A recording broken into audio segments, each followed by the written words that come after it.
Бирок мен көп эркектерди мага жалко.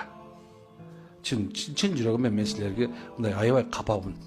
Мындай силерге мындай болуп аткан жашооңорго мындай бир аябай бир мындай кыжалат болуп кетем да.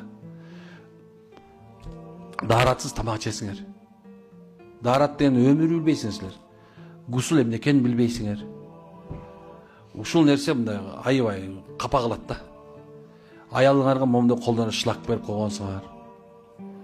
Анын өмүрү азал өтпөйт, субханалла. Daarат жок.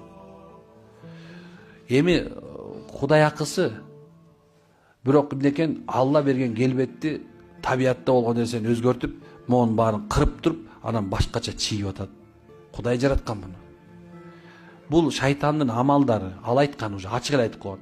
Сенин пенделериңдин, Алла, көпчүлүгүн сага нааразы акыбалда көрөсүң деген. Сен мени эмне үчүн мындай жаратып койдуң деген нерседе эмнекен ушун жана келбеттерин өзгөртөт деген. Келбет өзгөртүү бул өзү жакшы нерсе эмес.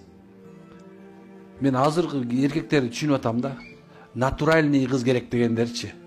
Мага көп айтат, үйлөнбөсүң, натуральный кыз жок дейт да. Ооздорду ичтим, ондан жанагындай бир жидкость куюп салаткан, ондай кылган жанагындай. Башка жактарга да куюп салат экен муну. Эми айланайындар ай. Кудай жараткан. Кудай жаратып туруп, сенин параметриңе жараша ошондой эркекти жараткан.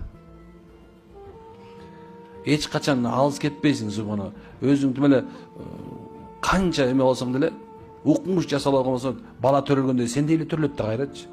Мындай турганда. Эмне дегендер бар эми?